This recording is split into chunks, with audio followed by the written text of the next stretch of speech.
Bismillahirrahmanirrahim. Alhamdulillahilladzi khalaqal mauta wal hayata liyabluwakum ayyukum ahsanu amala wa huwal azizul ghafur.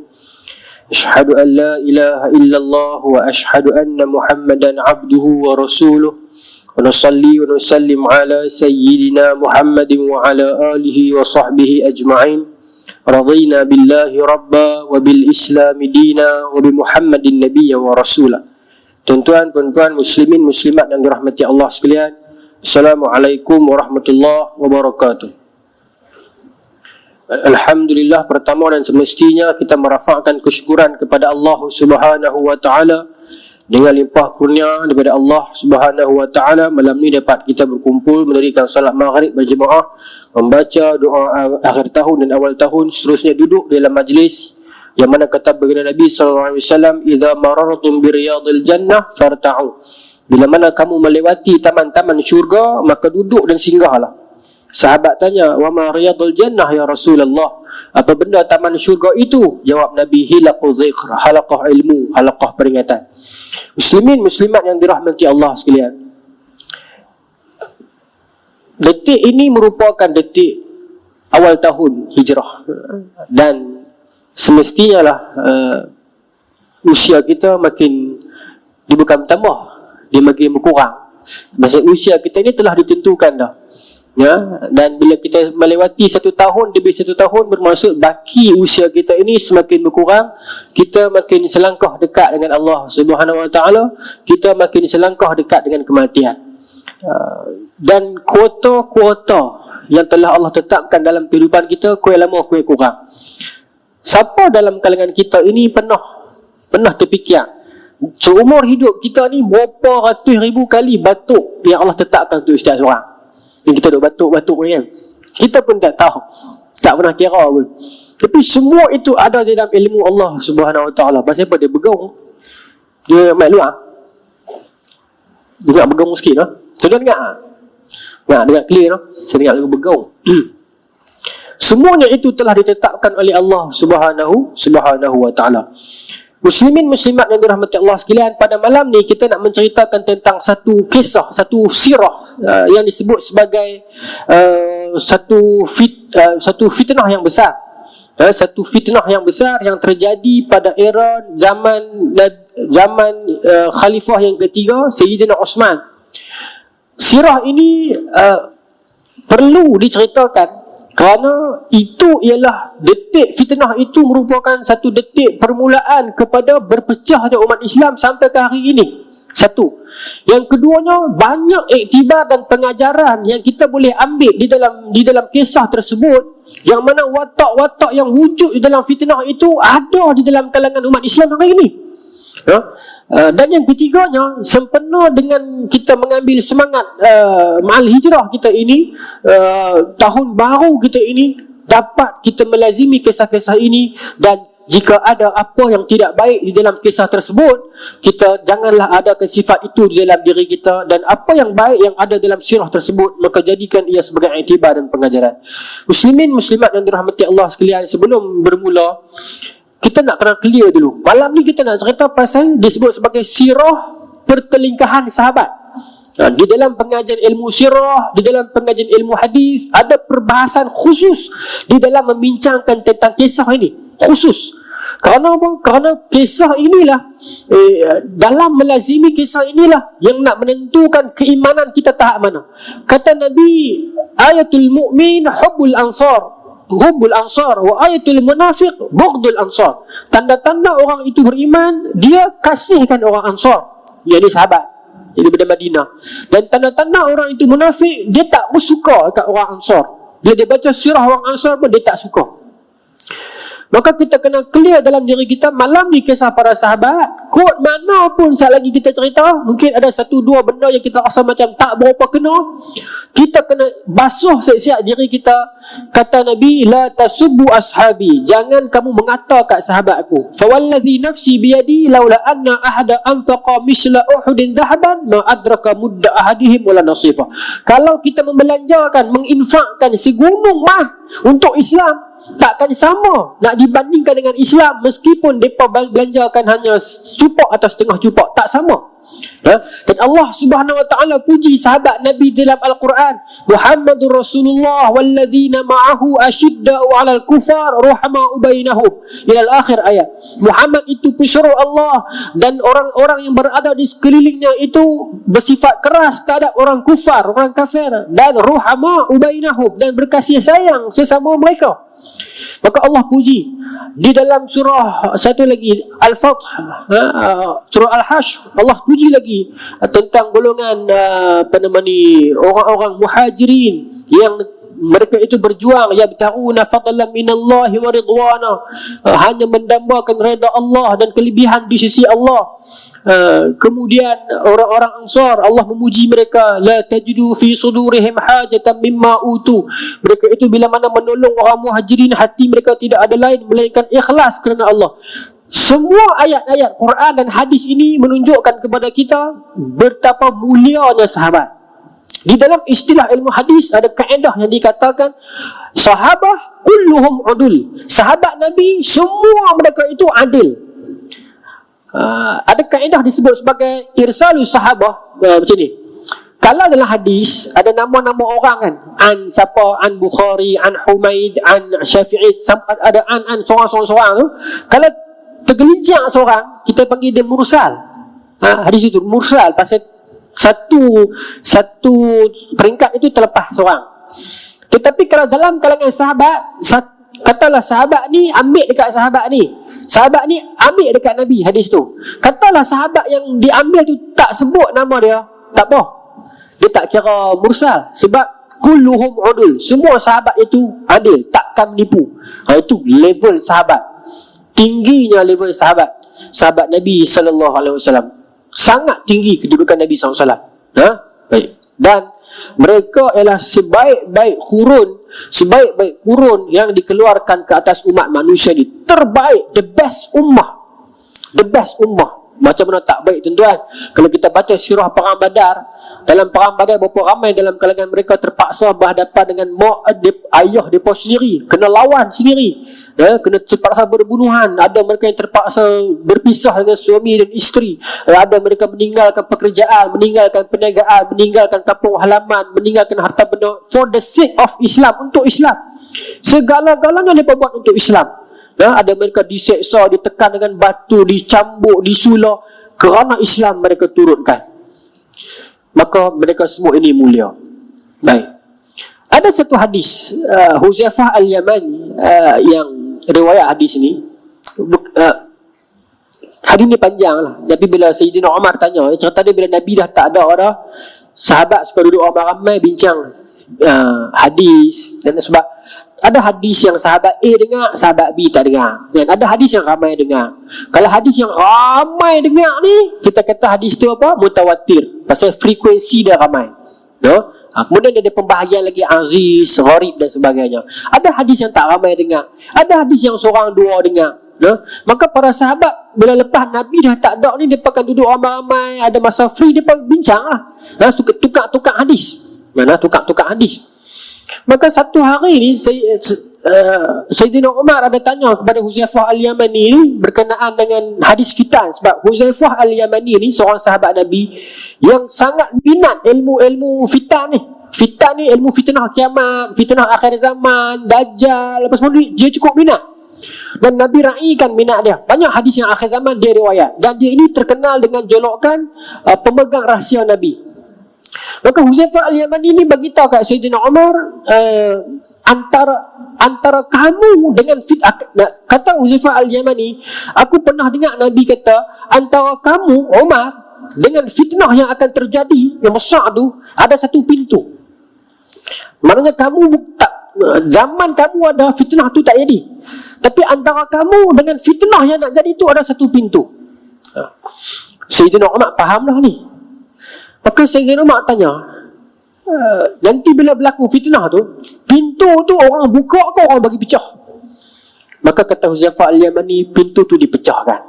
Maka Sayyidina Umar dia faham dah, aku akan dibunuh buat nanti ni. Sayyidina Umar dibunuh. Sayyidina Abu Bakar meninggal, wafat, sakit.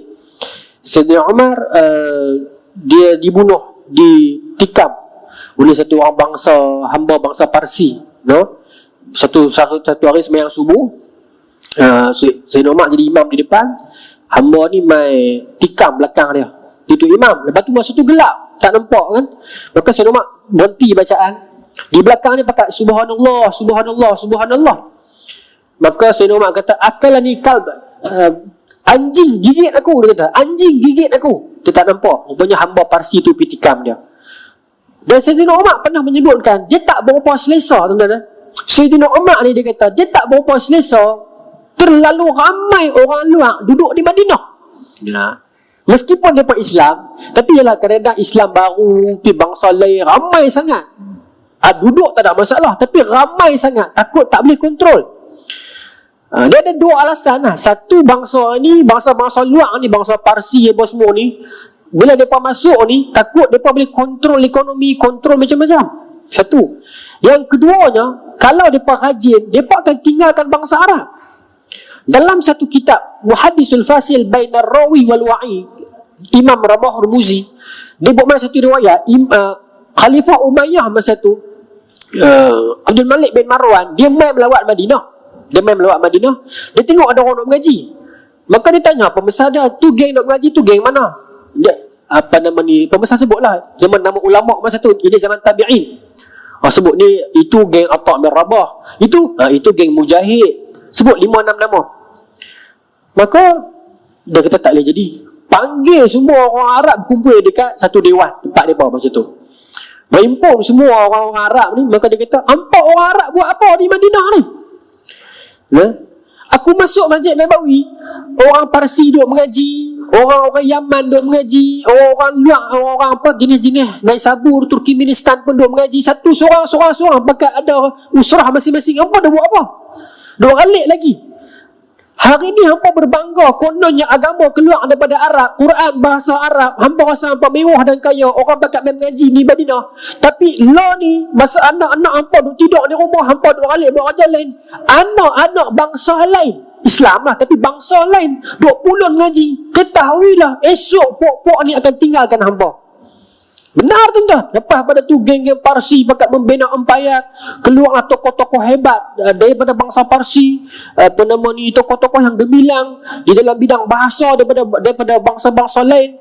Imam Bukhari bukan orang Arab. Semua kebanyakan, kalau ikut Maulana Abu Hasan Ali An-Nadwi, dia kata kebanyakan ulama yang kita sebut nama tu dengar nama lagu Arab, bukan orang Arab. Kerana apa? Kerana bila mereka berbangga meninggalkan ilmu, maka orang yang pergi kepada ilmu dan pulun buat kerja ni akan meninggalkan kita. Begitu juga kita, suasana kita dalam negara kita. Kadang-kadang takutlah kita rasa dalam satu budaya kita jadi selesa, anak-anak kita tak mau mengaji, tak mau pulun kerja. Walaupun bangsa lain yang main itu ialah Islam juga, kita tumpang seronok, tetapi kalau dia pulun, lama kelamaan kita akan ditinggalkan ke belakang. Ini satu pengajaran yang dapat kita ambil. Maka Sayyidina Umar dia kata, pasal lama dah taubat berkenan, tapi nak halang tak boleh lah orang nak main mengaji. Lepas zaman Sayyidina Umar, tuan-tuan, zaman Sayyidina Osman merintah. Zaman Sayyidina Osman merintah. Sayyidina Osman ni tuan-tuan, merintah lama, merintah betul 12 tahun. Merintah 12 tahun sampai masa wafat Sayyidina Osman tu umur 90 lebih. 6 tahun pertama tu gemilang, dan 6 tahun kedua tu kuih-kuih duk mai orang cerita macam-macam. Tapi bukan salah Sayyidina Osman, salah orang-orang luar yang duduk di Madinah yang duk reka cerita macam-macam ni. Baik. Mula-mula daripada sebab cerita kata Sayyidina Osman kaya, nak bagi kebencian dalam kalangan orang-orang Islam kepada Sayyidina Osman. Sedangkan semua mengetahui Sayyidina Osman sebelum jadi khalifah pun memang kaya dah. Baik. Cerita tu orang dengar dan ada orang yang terpengaruh. Kemudian poin kedua, mereka kata Sayyidina Osman ni kronism, nepotism, duk lantik adik-beradik. Antaranya ialah Muawiyah ni adik-beradik Sayyidina Osman, jadi gubernur dekat Syam. Kata Sayyidina Osman ni, khalifah ni, Perdana Menteri ni duk lantik adik-beradik dia. Sedangkan Muawiyah jadi gubernur dekat Syam tu sejak zaman Sayyidina Umar lagi. Dia bagus jadi khalifah dekat Syam ni. Muawiyah punya level dekat Syam, orang Syam punya sayang dekat dia. Kalau Muawiyah kata A, kata B, orang Syam punya sayang dekat dia. Dan memang Bani Umayyah terkenal dengan sifat pandai politik. Sebab tu apa-apa pun banyak Nabi harap dekat Bani Umayyah, dekat Muawiyah khususnya, dalam nak deal dengan delegasi luar. Baik, bantuan tu pun tak laku sebenarnya. Tapi ada beberapa orang pemuda yang bukan sahabat, yang mai kemudian, ada yang mukhadram. Mukhadram ni apa? Zaman Nabi dia ada dah, tetapi dia tak masuk Islam. Nabi tak ada, baru dia masuk Islam. Tu kita panggil mukhadram. Ada mukhadram, ada yang tabi'in, ada yang tak kenal Nabi, tak pernah jumpa Nabi, tapi Nabi dah tak ada, baru mai masuk Islam. Dia pun dia percaya dah. Dia percaya dah. Tetapi tak berapa kuat gerakan ni. Yang ketiga, alasan dia apa? Alasan ini paling laku sekali, iaitu Sayyidina Osman bakat Quran. Bila kata bakat Quran, tuan-tuan, melompat lah. Pasal orang Islam, orang kita ni, dia dengan agama dia jangan main. Dia sensitif sungguh. Dia pun melompat tanpa sempat bertanya, apa cerita sebenarnya bakat Quran ni? Benarkah terjadi bakat Quran tersebut? Sebagai riwayat kata, memang harakal Quran memang berlaku, tetapi bukan bakat lagu mana. Kan Sayyidina Osman, zaman Sayyidina Umar, mereka duk kutip sahabat-sahabat yang tulis Quran ni dekat apa kulit-kulit kayu, kat mana kulit-kulit mana ni. Start pada zaman Sayyidina Umar dah kutip dah. Kutip berimpun. Lepas tu tak sempat habis, sambung zaman Sayyidina Osman. Sayyidina Osman sambung bagi dana, bagi geran, orang kata, buat sampai siap satu mushaf. Lepas tu kita panggil hari ni mushaf Osmani tu. Jadi bila dah siap, yang duk lama-lama ni, satu cara je nak selamatkan dia, kena bakar. Kalau tidak, dapat kat orang Yahudi, mereka edit, mereka tambah, mereka berbaris dan sebagainya, betul tak? Maka nak buat guna, simpan, takut koyak, takut hilang, takut budak-budak pijak ke apa ke. Maka satu cara paling selamat, bakar. Sampai hari ni pun kita bakar. Tuan-tuan ada Quran banyak di rumah, tuan-tuan nak bakar, pergi di Masjid Taqwa dah ke?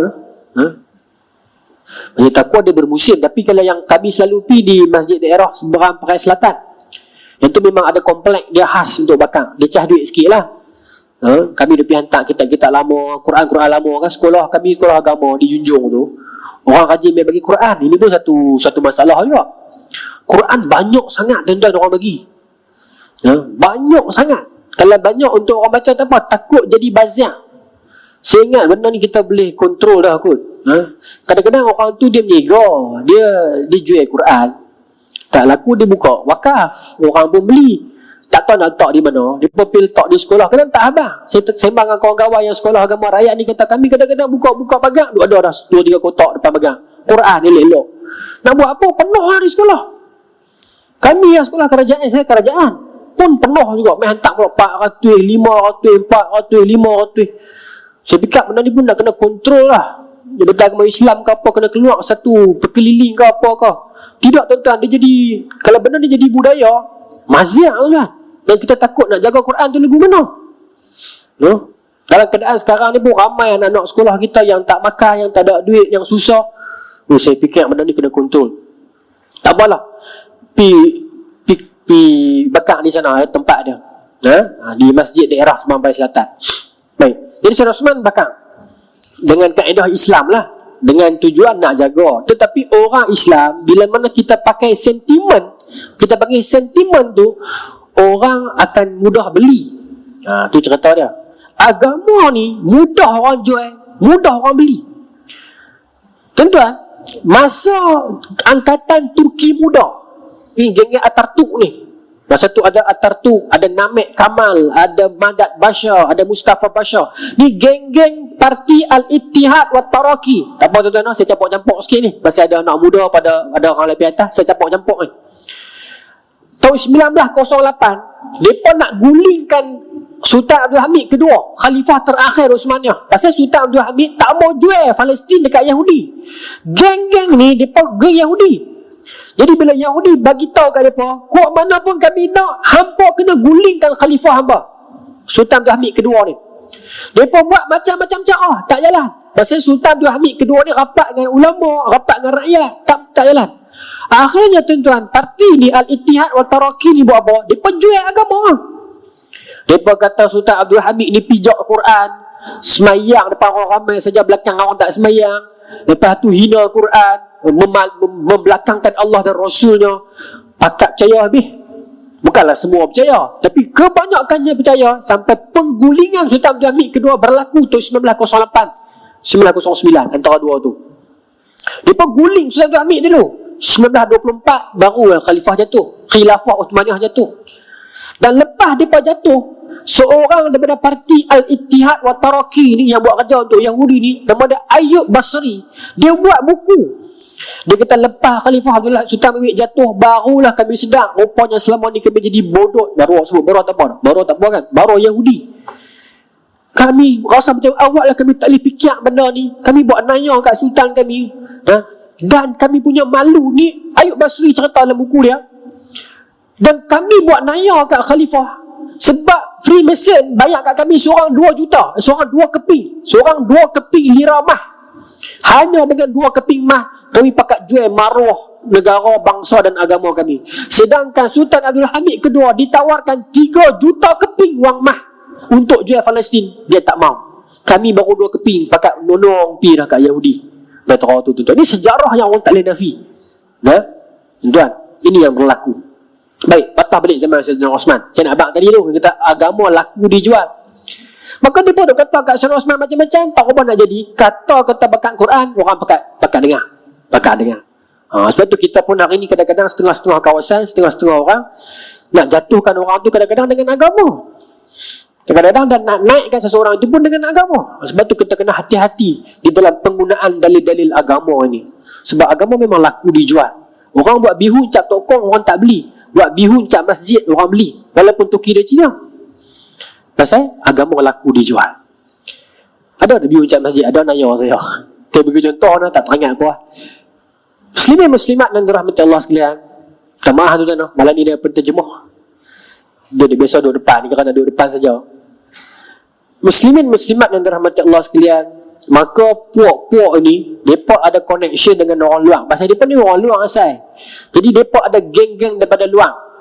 Ibnu Katsir nukil dalam Bidayah wa Nihayah, dia kata mai gerombolan daripada Basrah, daripada Kufah. Kufah ni Iraq. Basrah, Kufah dan Mesir. Mereka pakat dah ni nak mai serbu Madinah ramai-ramai. Nak serbu ni bila? Bulan Zulkaidah tahun 35 Hijrah. Zulkaidah. Pasal apa dia pilih Zulkaidah? Pasal bulan itu kebanyakan sahabat yang duduk di Madinah tak ada. Sahabat yang besar-besar ni, terutamanya Ummul Mukminin, mak-mak kita ni, Siti Aisyah, Hafsah, tak ada. Di mana? Dia pergi Mekah. Abdullah bin Umar masa tu memang di Mekah. Kebanyakan sahabat-sahabat yang besar pergi Mekah buat haji. Masa tu Siti Aisyah, ibu kita, buat haji. Maka dia pilih masa tu Nabi buat gila. Dan dalam syirah kata dia keluar dari ramai-ramai bersama-sama dengan jemaah haji juga. Jemaah haji daripada Basrah, Kufah dengan Mesir yang Nabi buat haji akan singgah Madinah dulu, kemudian akan pergi Mekah. Lagu kita hari ni lah Madinah, Mekah.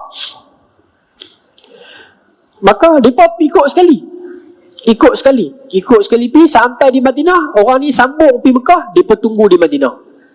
Mereka orang haji betul ni pergi dengan bawa niat nak buat haji. Mereka ni pula pergi dengan bawa niat nak jatuhkan Sayyidina Osman. Itu cerita dia. Ramai tak tuan-tuan? Sangat ramai. Dia anak-anak muda ni. Anak-anak muda saya kena sebut, memang muda. Antara geng mereka ialah siapa? Yang terkenal Muhammad bin Abu Bakar, anak Sayyidina Abu Bakar. Tapi Muhammad bin Abu Bakar ni dia sekerak jalan lah. Dia sampai Sayyidina Osman tegur dia. Sayyidina Osman kata, kalau lah ayah hang masih ada dan tengok kelakuan hang macam ni, dia tersentak dan dia patah balik. Tapi peringkat awal dia antara yang semangat lah. Baik. Yang seronoknya, yang sedihnya, ketiga-tiga mereka ni, masing-masing dalam kepala mereka nak Sayyidina Osman berhenti. Tetapi mereka ada calon sendiri. Ini kata perikatan ni. Masing-masing ada ideologi yang tak sama, tetapi bergabung Ustaz. Nak kena bergabung Ustaz, nak bagi menang. Tapi jadi kepala dia macam lain, jadi kepala dia macam lain. Tak lama lah selalunya benda ni. Maka tuan-tuan, bagi orang Kufah, mereka nak Zubair. Bagi orang Basrah, mereka nak Talhah. Bagi orang Mesir, mereka nak Ali. Masing-masing tak sama. Maka bila mereka sampai Madinah, kepung Madinah, bukan kepung Madinah, kepung rumah Sayyidina Osman. Masa tu Sayyidina Ali dengan anak-anak dia, Hasan dan Hussein, pergilah rumah Sayyidina Osman, nak pergi fight, nak pergi lawan dengan budak-budak ramai ni. Sayyidina Osman larang. Sayyidina Osman kata apa? Tak apalah Ali, baliklah. Mereka ni muda-muda semangat. Mereka mungkin nak penjelasan saja, bukan nak buat apa pun. Sayyidina Osman pun tak terfikir sampai tahap akan berlaku pembunuhan. Dan Sayyidina Ali pun mungkin tak terfikir sampai tahap tu. Dan Sayyidina Osman sebagai khalifah kata, Ali tak apalah, baliklah. Sedangkan Sayyidina Ali dengan anak-anak dia ni duduk tunggu, duduk kawal di rumah Sayyidina Osman. Ini fakta sebenar. Sebab orang fitnah Sayyidina Ali kan. Tak, Sayyidina Ali yang jaga Sayyidina Osman peringkat awal. Tapi Sayyidina Osman tak bagi, tak apa. Maka Sayyidina Osman kata, lah ni bagi saya bercakap dengan mereka direct, tak payah pakai setiausaha apa semua, tak payah. Terus Sayyidina Osman tanya budak-budak muda ramai-ramai, ribu-ribu, beratus orang ni, apa nak apa sebenarnya?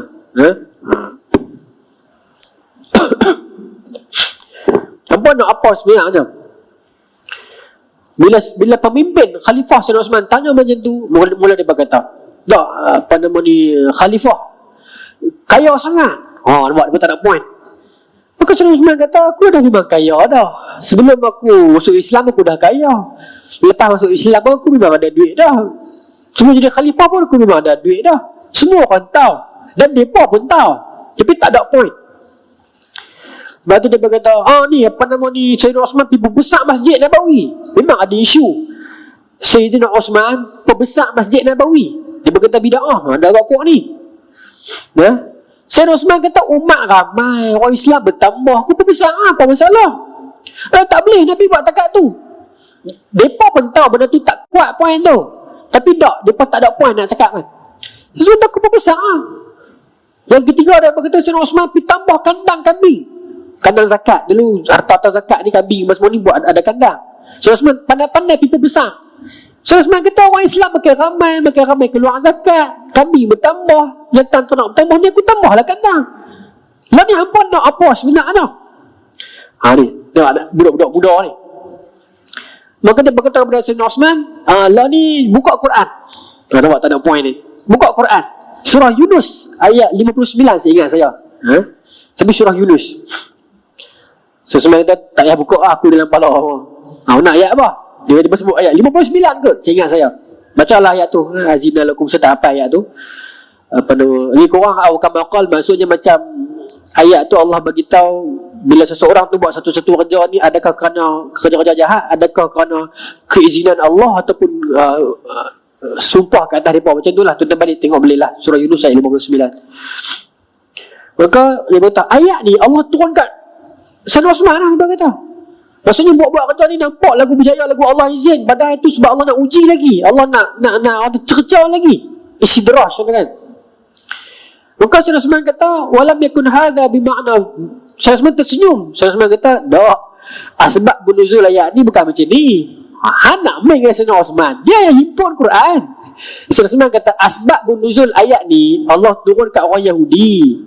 Orang pendeta-pendeta Yahudi itu menukar hukum-hukum Allah terhadap orang Yahudi di Madinah semua ni. Bila orang kaya dalam kalangan mereka buat dosa, buat apa, terlepas. Orang miskin kena seksa, kena hukum, kena denda. Mereka tukar. Jadi benda bila mereka buat benda tu lepas. Mereka rasa seolah-olah Allah redha. Akidah kita Ahlussunnah wal Jamaah, izin belum tentu redha. Pencuri nak main curi rumah kita, dia dapat tak? Dapat curi. Allah izin. Tapi adakah izin tu Allah redha? Tak redha. Izin belum tentu redha. Maka Sayyidina Osman kata, ayat ni turun untuk orang Yahudi masa tu. Hampa tak ada lagi macam ni. Mereka tak ada point, mati akai lah. Sayyidina Osman tanya, tak, betul-betul hampa abang, hampa nak apa? Aku cuba penuhkan. Orang Kufah terdiam, orang Basrah terdiam, orang Mesir kata, macam ni Amirul Mukminin, sebenarnya kami main ni, kami tak punya hati kat gubernur kami di Mesir tu, Abdullah ibn Abi Sarah nama dia. Gubernur ni, Abdullah ibn Abi Sarah ni, Sayyidina Osman yang lantik dia. Kami tak punya hati kat dia. Bagaimana? Ada lah kes, 2-3 kes. Jadi kami nak minta Sayyidina Osman gugurkan dia. Habis tak ada ni, hati dia main ho-ho semangat ni, lalah jadi low macam tu je. Sayyidina Osman kata, tak apa, aku akan bagi tahu, kalau itu yang hampa nak, Kalau majoriti orang Mesir tak mau dia, tak apa, hamba kena kumpulkan satu bukti yang orang tak mau dia, dan aku akan tak pegawai aku pergi siasat. Kalau kita kira selesai lah nah. Selesai. Kalau macam tu tak apa, kami pun tak apa, kami main anak yang tu ya. Dan dia jadi elok. Tuan-tuan, elok lah. Selesai tu semua, balik. Mula nak jadi ni kat sini ni. On the way nak balik tuan-tuan, larak nak balik ni, ada seorang lelaki mai. Lelaki ni saya cari dalam kitab mana pun dia tak sebut nama. Dia sebut rajulun je, seorang lelaki je. Lelaki ni, dia mai ni, naik unta, duk melewat kot tanah padang pasir yang jalan daripada nak balik pecah pergi Basrah, Kufah dengan Mesir ni. Dan lelaki ni kelihatan mencurigakan, lalu kot padang pasir seorang-seorang dia jalan lagu nak bagi curiga. Maka pok-pok ni, budak-budak muda ni tangkap dia. Kata ahli sirah, lelaki ni cara dia macam memang dia saja nak bagi kena tangkap. Saja buat. Dia pun tangkap dia. Dia berkata, hang main ni buat apa ni? Hang ni ikut kami, hang ni siapa? Macam kat utara. Maka lelaki ni kata, Ana rasulun min amirul mu'minin. Aku adalah utusan daripada Sayyidina Osman. Aku tak kacau apa, aku pun nak pergi Mesir ni. Dia buat ayat. Aku pun nak pergi Mesir. Pasal apa? Aku ada kerja sikit, khalifah hantar surat. Dia selongkap baju dia, jumpa surat. Dalam kaedah, dalam ilmu sirah, dia panggil risalah kadhibah, surat palsu. Kita panggil apa? Surat berantai zaman dulu kan. Siapa foto stik surat ni kepada 10 orang, dia akan kena musibah kan, zaman dulu. Sampai keluar ada lagi. Dia tak suruh foto stik lah, dia suruh sebarkan kepada 10 orang dalam kontak WhatsApp anda. Kalau anda sebarkan dalam tempoh 15 minit, anda akan dapat rezeki yang murah. Kalau tak sebarkan, anda akan macam-macam lah. Benda tu daripada saya kecil sampai saya ada anak 2 ada lagi orang jenis tu. Surat palsu ni, lelaki ni pun buka-buka baju dia, jumpa surat tu. Tuan-tuan, surat tu tulis apa? Daripada Amirul Mukminin Sayyidina Osman kepada Abdullah ibn Abi Sarah, Gubernur Mesir. Sayyidina Osman kata, saat lagi ataupun esok lusa lah nanti ni, rombongan budak-budak ni akan sampai ke Mesir balik. Sampai ke Mesir balik nanti, hang bunuh mereka. Dalam Bidayah wa Nihayah, Ibn Katsir nukilkan satu riwayat kata Sayyidina Osman siap sebut nama. Sebut nama seorang-seorang. Siapa yang nak kena bunuh, siapa yang nak kena penjara. Seorang-seorang. Sayyidina Osman kata, Allah dia on the way balik nanti sampai hang tangkap, hang bunuh. Dan fitnah tu begitu besar bila surat itu disebut maktum bi khatam Osman. Surat itu di bawahnya ada cap cincin Sayyidina Osman. Cincin Sayyidina Osman tu sebenarnya cincin Nabi lah, yang Muhammad Rasulullah tu. Lepas Nabi tak ada, cincin tu dapat kat Sayyidina Abu Bakar, lepas tu dapat kat Sayyidina Umar, lepas tu dapat kat Sayyidina Osman. Cop surat kerajaan ni, cop pakai cincin tu lah. Tetapi zaman Sayyidina Osman, tahun ke berapa saya tak ingat, cincin tu hilang. Ahli sirah buat kajian, kenapa hilang? Sebab Sayyidina Osman terlalu baik. Rumah dia, ofis dia, masjid dia, orang boleh keluar masuk, tak ada pegawai jaga. Pasal dia sangat baik dan dia sangat percaya kat orang. Bertahap tu. Kisah hilangnya cincin Nabi di tangan Sayyidina Osman ni panjang. Yang tu pun salah satu juga tu. Salah satu juga poin yang buat orang percaya kat pemberontak ni. Dia berkata, kalau Allah izin Sayyidina Osman jadi khalifah, takkan cincin tu hilang di tangan dia. Hilang ni bermaksud Allah nak suruh kita buang dia. Nampak? Dia teka sendiri, dia takwil sendiri. Tapi dalam sirah dikatakan memang ada cop Sayyidina Osman. Jadi lagu mana ni tuan-tuan? Ni kita fitnah besar. Maknanya orang yang merancang benda ni, dia dah rancang lama lah. Memang di belakang benda ni ada orang Yahudi, di belakang benda ni ada orang Khawarij, ada Abdullah bin Sabah, ada 3 orang tokoh lain. Baik. Maka bila dia baca surat tu, pok-pok ni rasa teranaya dan rasa tertipu dan membangkitkan kemarahan dia terhadap Sayyidina Osman. Dia patah balik pergi Madinah kali kedua, patah balik, dan Dalam sirah kata kali kedua lepas patah balik ni, dalam keadaan semangat, takbir apa semua ni, riuh rendah sejak lorong nak masuk Madinah pula. Sayyidina Ali dengar, alah depan ni main pula. Sayyidina Ali pergi tahan mereka dekat sepadan Madinah. Sayyidina Ali kata, hampa nak bincang dengan khalifah, aku dah bagi dah. Dah selesai elok dah. Ni awak hampa main kali kedua, hampa nak main buat lagu ni. Maka dia berkata, tengok Sayyidina Osman buat naya kat kami, surat dia sekian. Maka Sayyidina Ali kata, tak apa, kita akan siasat benda ni. Kalau aku tak percaya, tapi kita akan siasat. Tak apa, nak bagi keadilan kepada apa, kita akan siasat. Tapi bukan dengan cara macam ni. Serbu ramai-ramai ni, nak tuntut darah Sayyidina Osman. Law ni aku, okey, ini penting. Sayyidina Ali kata, aku tidak bersama hampa. Sebab apa tuan-tuan? Masa tu dekat Madinah dah ada cakap-cakap dalam kalangan orang Madinah kata, sebenarnya pok-pok tu Sayyidina Ali suruh main. Ada orang sembang lagu tu. Orang yang jenis sembang kedai kopi ni, aku tahu lah, jadi tak ada orang lain Ali ya. Sebab apa tuan-tuan? Ingat tak masa lepas Sayyidina Umar meninggal dunia, wafat, nak lantik Sayyidina Osman kan ada pilihan raya. Sayyidina Umar lantik pilih 6 orang tu. Abdul Rahman bin Auf, Sayyidina Osman, Sayyidina Ali, Zubair Talha tu kan, saya tak ingat nama yang lain. Tapi Abdul Rahman bin Auf tarik diri. Dia kata, aku nak jadi SPR, Suruhanjaya Pilihan Raya, biar aku pergi tanya orang, ambil undi orang. Yang lain tarik diri, yang tak tarik diri Osman dengan Ali. Jadi dia pun duk kenen lah. Bila Sayyidina Osman yang menang, dia pun duk kenen. Lepas dia berkata, aku rasa Sayyidina Ali ni pergi jumpa mereka ni. Orang duk bunyi dah benda tu. Tuan-tuan, maka bila Sayyidina Ali kata, aku tak bersama hampa dalam hal ni, aku bersama Sayyidina Osman, khalifah. Terus dia pun marah. Tuan-tuan, dia kata apa dalam sirah dia lewat kata apa? Dia pun marah Sayyidina Ali. Dia pun kata, kalau Sayyidina Ali tak sokong kami, habis tu selama ni dia hantar surat suruh kami main bersibah. Awak selama ni dia hantar surat pergi Kufah, dia hantar surat pergi Basrah, dia hantar surat main Mesir. Lepas tu dia hantar surat kat kami sengat-sengat, kata duduk di Madinah kepuk Osman. Pasal apa dia hantar surat kat kami? Ali dengar terkejut. Ali kata, wallahi ma katabtu ilaikum syai'an. Demi Allah, sekeping apa pun aku tak nak hantar kat hamba, aku tak tahu apa lah. Lihat, rupanya surat palsu ni dah lama dah daripada hantar dekat pokok ni. Siapa yang dia hantar ni tuan-tuan? Yang ni yang misteri sampai hari ni. Bila kita kaji tengok, memang di belakangnya ada Yahudi, pokok Yahudi Madinah ni, dan juga ada beberapa orang dalam kalangan tentera Parsi dulu yang masuk Islam secara tak kuat ni. Masuk Islam nak selamatkan nyawa ya. Lepas tu rosakkan Islam daripada dalam. Lepas tu pok-pok Hulu ni saya pok yang taksub, yang ekstrim, pok Khawarij. Depan ni duk atok Lepas tu kita Nabi sebut, iyyakum bil hulu. Jangan kamu terlibat dengan hulu, taksub, melampau dalam agama. Tak boleh. Tak boleh melampau ni tuan-tuan, apa pun tak boleh. Hatta makan ulam hak sihat pun tak boleh makan lebih jadi sakit balik.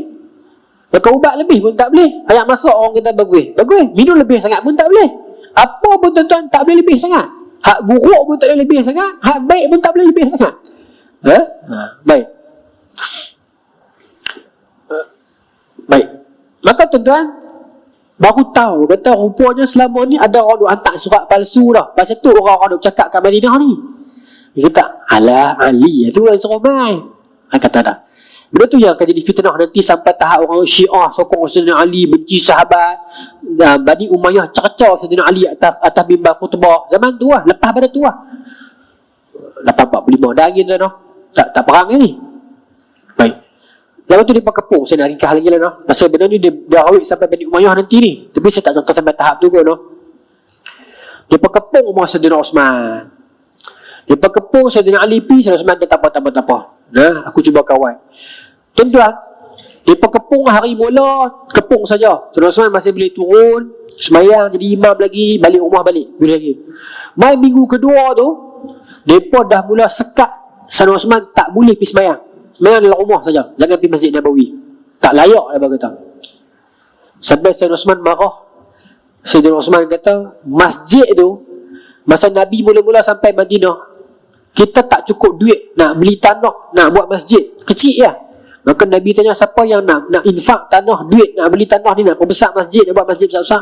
Aku orang pertama yang infak duit aku. Berapa kira buat masjid ni? Tiba-tiba masjid ni hamba tak bagi aku pi. Hamba tak bagi pi. Ustaz, kenapa mereka boleh bawa kepala sangat? Tak ada orang lain. Tak ada orang lain, Ustaz. Sahabat-sahabat yang cekang-cekang besar-besar ni tak ada. Di luar pi Mekah, yang warrior-warrior ni pi perang. Jadi puak-puak ni duk buat cekang. Masa sahabat-sahabat yang kepala masam ni tak ada. Yang cekang-cekang ni, hotel-hotel ni tak ada. Kalau ada perasaan tak lama. Khalid Al-Walid tak ada lah. Khalid Al-Walid meninggal sebelum Sayyidina Umar lagi. Kalau orang tanya, Khalid Al-Walid tak ada ke? Nak kapak kepala seorang-seorang. Khalid Al-Walid meninggal lagi awal. Khalid Al-Walid meninggal sebelum Sayyidina Umar lagi. Ya, baik. Yang lain pun banyak dah tua-tua. Ada sahabat yang mengambil pendirian tak mau campur terus. Sa'ad bin Abi Waqqas misalnya tak mau campur terus. Bilal pindah terus sebelumnya kan. Jadi sebab tu dia pun buat kepala ni. Sahabat yang kuat macam Talha, Zubair, apa nama ni, dah pergi Mekah ikut pergi buat umrah. Baik. Masa tu yang paling cekang ada Sayyidina Ali. Tapi Sayyidina Osman kata tak apa, aku boleh handle. Sampai hari-hari seterusnya mula tak bagi pergi masjid. Lepas tu tuan-tuan, mereka sekat ayat tak bagi Sayyidina Osman turun ambil ayat daripada telaga rumah tu. Rumah tu, telaga tu Sayyidina Osman yang beli. Mereka kata hang tak layak ambil ayat orang Islam. Ayat pun tak bagi ambil kan. Sampai Sayyidina Osman kata, telaga yang hang tak bagi aku ambil tu, telaga tu aku yang beli. Aku wakaf untuk orang Islam. Hari ni hampa yang main kemudian tak tahu cerita lama, ayat yang aku beli telaga tu hang tak bagi aku ambil. Tak bagi dah. Tak layak. Dia kata. Pasal dia pun geram sungguh kat Sayyidina Osman. Pasal buat nanya mereka. Padahal Sayyidina Osman tak buat pun surat tu. Tuan-tuan, lama sangat dia berkepung ni. Masa tu ketua dia ramai kan. Tapi yang paling mengerlah ni namanya Ar-Rafiqi. Dia ni ketua dia besar, tapi nampak dia ada kontrol semua. Habis masuk bulan Zulhijjah, orang pakat buat haji. Habis musim haji, dia perlu takut dah. Pasal apa? Sat lagi Talha nak balik mai, Zubair nak balik mai, kan? Aisyah nak balik mai. Apa kita dah kepung Sayyidina Osman, kita nak jadi gubernur, takkan nak lari. Awal-awal kita dah pumpang-pumpang dah. Maka depan dekat, depan naik umur Sayyidina Osman. Sayyidina Osman baca Quran masa tu. Dia tikam dia. Dan darah tu terpercik di mushaf Quran yang Sayyidina Osman sedang baca.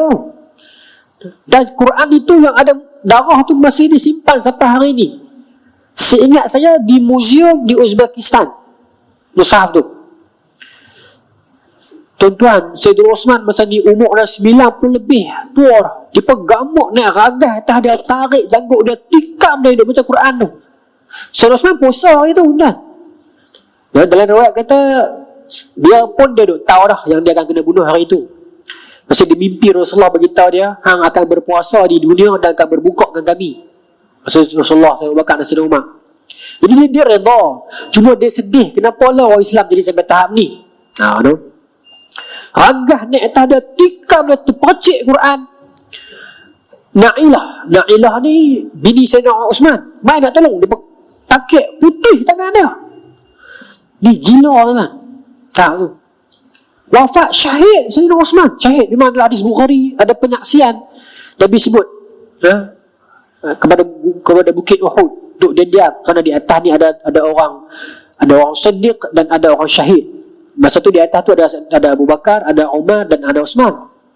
Sebab tu dia berpendirian Umar syahid, Osman syahid. Dan juga ada riwayat yang lain kata Talha dan Zubair. Tak apalah, meninggal dunia. Sebelum tu tuan-tuan, Sayyidina Ali pergi sekali lagi. Sayyidina Ali tengok dia pertahan ayat, dia berkepung rumah, jaga kawan siapa jangan main. Sayyidina Ali maki dia seorang-seorang. Sayyidina Ali kata apa? Innal farasa war ruma lam yaf'alu ma fa'altum hadha. Sayyidina Ali kata, demi Allah, orang Parsi dengan orang Rom yang kapiak pun takkan buat macam mana hampa buat. Sekapiak-kapiak mereka pun, mereka tak naya orang sampai tu ni. Kawan ni umur 90 lebih, dia kan buat salah apa kat hampa pun. Hampa sekat ayam, hampa sekat makanan, hampa tak bagi turun, hampa nak siap-siap sampai tu ni. Mereka tak berani lawan Sayyidina Ali, tapi mereka buat bodoh. Sebab mereka ramai, Sayyidina Ali seorang. Tak boleh buat apa kan? Mereka bunuh Sayyidina Osman. Lepas bunuh Sayyidina Osman, mereka pakat pening hang aku. Pasal apa?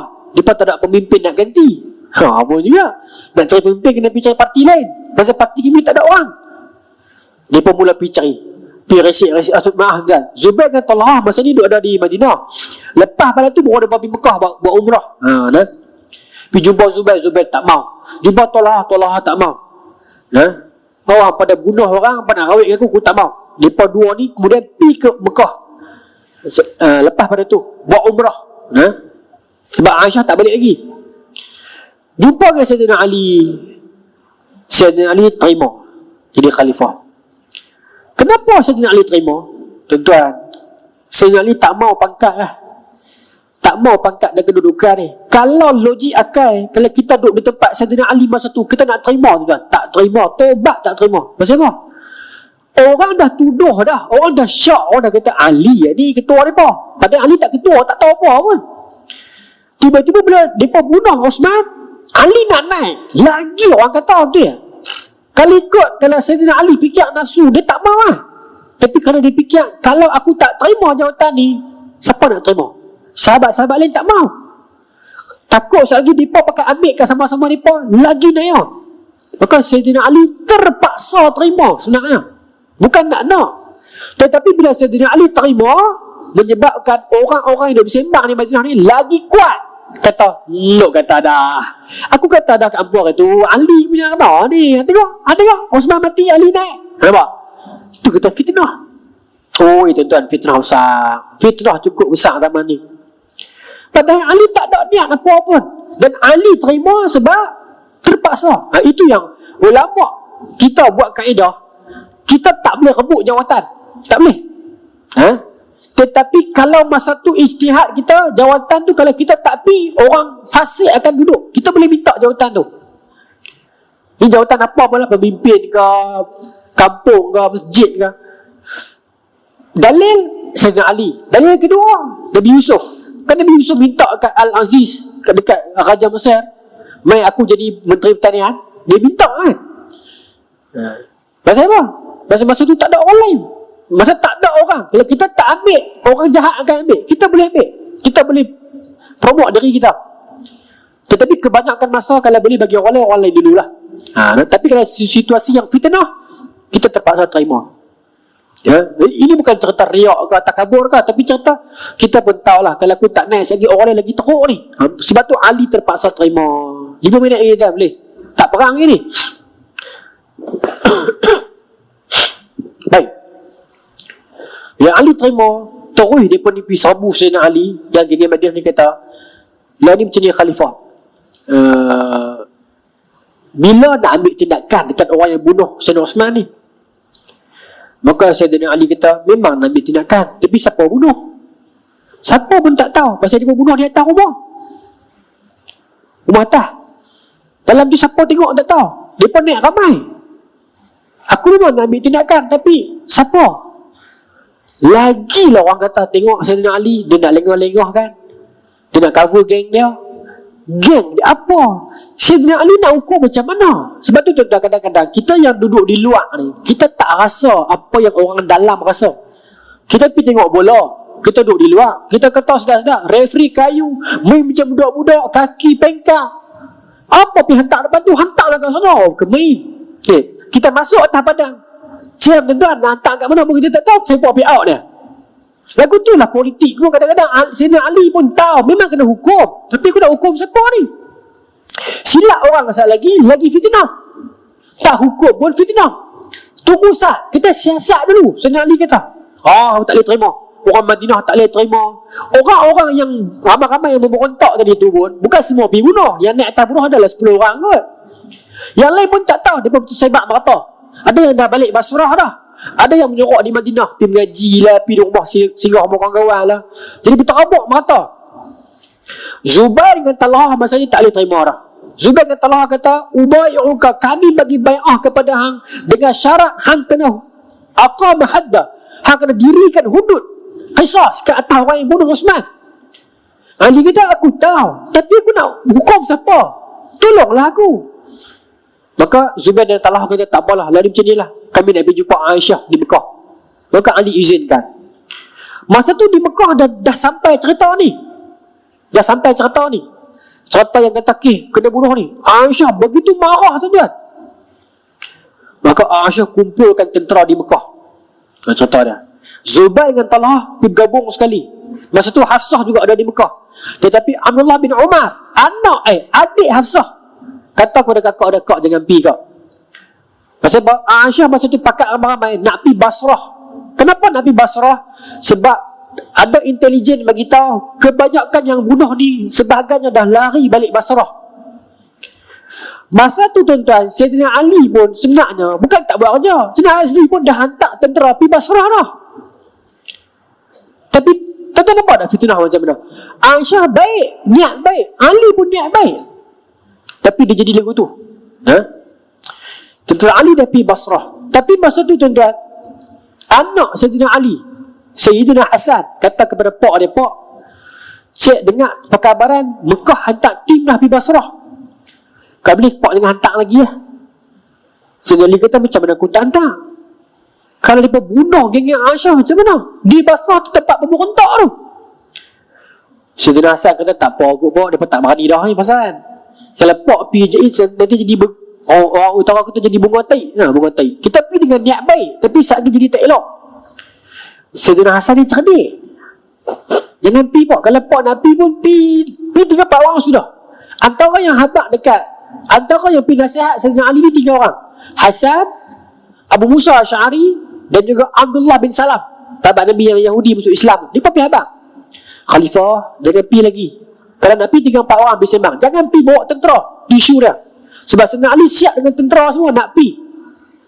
Dan Aisyah begitu juga, himpun orang di Mekah siap dengan pedang semua nak pergi. Ada hadis dalam Sahih Bukhari, Abu Bakar riwayat, izal taqain muslimain bisayfima al-qatil wa maqtul finnar. Hadis tu Abu Bakar riwayat. Tapi hadis tu tak terpakai untuk kisah ni. Orang Islam yang masing-masing keluar bawa pedang, bertemu, yang membunuh pun neraka, yang dibunuh pun neraka. Hadis tu panjang. Tak boleh simpulkan dalam malam ni. InsyaAllah ke depan kalau saya ada bulanan di sini, kita nak cerita hadis tu. Hadis tu tak boleh pakai dalam kisah ni lah. Kalau hadis tu terpakai dalam kisah ni, maka Zubair bin Al-Awwam dengan Talhah neraka. Jadi tak pakai hadis tu dalam kisah ni. Hadis tu sahih. Itu kena bincang dalam kuliah yang panjang, tak sempat 2-3 minit ini tuan. Tak berang ke ni? Saya minta tambahan 4 minit. Saya cuba. Baik. Saya kita baca Al-Mu'ad kan. Saya minta tambah 4 minit. Maka tuan-tuan, Ali pi, tentera Ali pi, dengan tujuan Ali kata pi tengok Aisyah punya tentera nak buat apa. Tu saja. Takut sekali lagi buat pemberontak ni ramai di Basrah tempat mereka. Mereka bunuh pula tentera Aisyah. Panjang. Sayyidina Ali hantar suruh pergi jadi tentera pemerhati. Di kamp Aisyah pula benda yang sama. Aisyah kata, kita nak hantar ni nak pergi perhati tengok Ali nak buat apa, tentera Ali nak buat apa kat orang sana. Kalau mereka buat naya kat tentera Sayyidina Ali, kita akan tolong. Lagu tu, kita akan tolong, kata Aisyah. Tapi benda yang sama, Abdullah bin Umar kata dah kat mereka di Mekah, jangan pergi. Pasal kita nak pergi bawa pedang, mereka pun turun bawa pedang. Memang masing-masing tak ada niat, tetapi saat ni jadi pasal. Tuan-tuan naik motor, orang panggil apa? Timing rendah. Pergi traffic light merah, timing motor rendah duk rem. Memang sebelah mai naik motor lah, dia pun duk rem.